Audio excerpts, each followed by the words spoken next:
The bell rang like a small explosion, bouncing off the walls of the otherwise quiet classroom.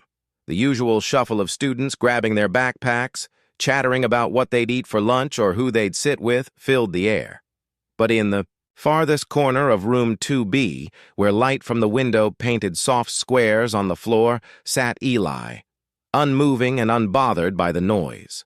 He was 13, thin as a whisper, with eyes like deep water, and a presence so still he often felt invisible. Eli was nonverbal autistic. He didn't speak, not with words, but he saw things others didn't. Small details, movements, emotions left unsaid. While others spoke in sentences, Eli communicated with color, expression, and gesture. He drew constantly, pages and pages of carefully detailed sketches that his teachers never knew quite what to do with. One counselor once called his drawings anxious spirals, but Mrs. Rivera, his art teacher, said they were maps of emotion, ways to speak without a tongue. His sketchbook was always with him, bound in duct tape, corners frayed, the pages soft from constant turning.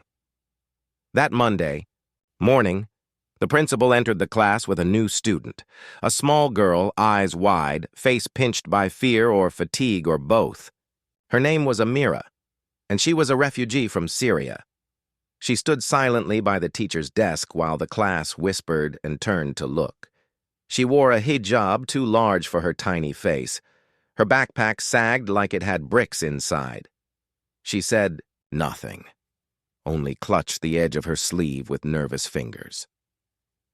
"She doesn't speak much English," Ms. Carla, the teacher, said kindly. "I want everyone to be welcoming, okay?" The class nodded, though a few exchanged looks. New kids came and went. Some stayed, some didn't. The only seat left was next to Eli. Amira sat down slowly, unsure whether to smile. Eli didn't look at her.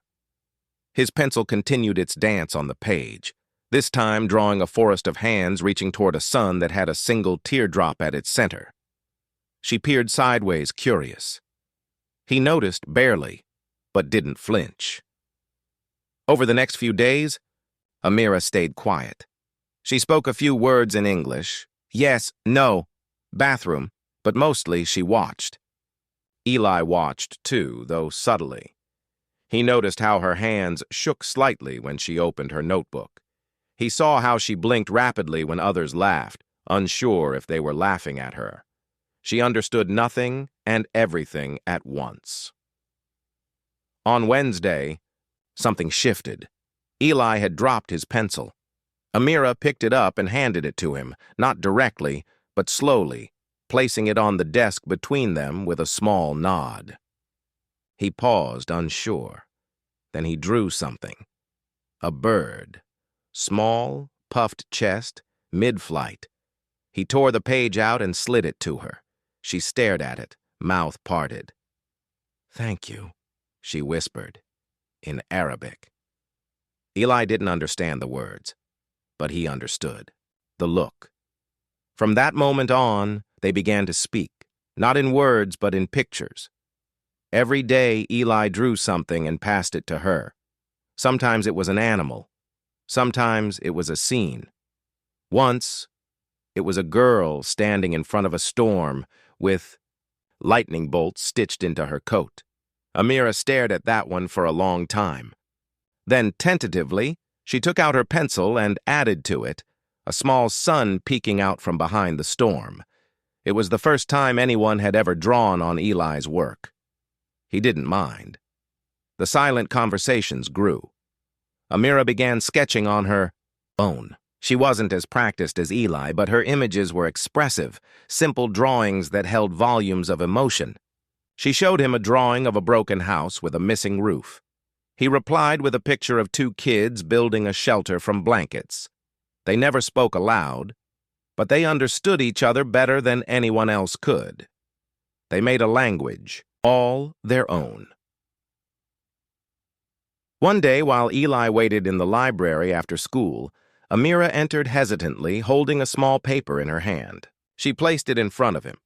It was a drawing of a boat, shaking, crowded with tiny figures, and beside it, the face of a child, eyes wide, holding a teddy bear. Eli stared at it, frozen. She had drawn her past. For the first time, he reached out, not with a pencil, but with his hand. Gently, he tapped the corner of the page, and then placed his palm flat on the table beside it. Amira nodded. That was enough. A week later, Ms. Carla noticed the drawings. She called their parents for a meeting. Eli's mother, a quiet woman who often apologized for her son's behavior, sat next to Amira's father, who had just begun working nights at a bakery. Ms. Carla laid out the sketches, dozens of them, each telling a story more profound than anything that could be spoken. She said nothing for a moment, letting the images speak. "These two children," she finally said, "are teaching us something we've forgotten." The parents didn't understand entirely, but they listened. And when Ms. Carla suggested displaying the drawings in the school gallery, they agreed. The exhibition was called The Unspoken Language. On the night of the gallery opening, students, teachers, and parents walked through the school's narrow halls lined with drawings.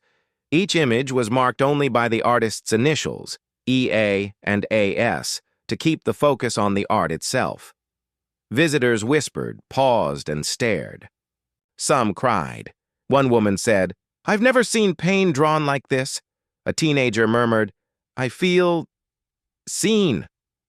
The last drawing in the line was collaborative, a picture of two children standing in a field of flowers, holding signs. One said, "I see you." The other said, "I hear you." Beneath the drawing was a short plaque written by Ms. Carla. Words are not the only path to connection. Sometimes silence is louder than sound. Sometimes a pencil is braver than a voice. From that day on, Eli and Amira were no longer invisible. They were artists. They were translators of the unseen, the unspoken. They showed the world that kindness doesn't need a language, and understanding doesn't need a voice. They were muted, but never silent.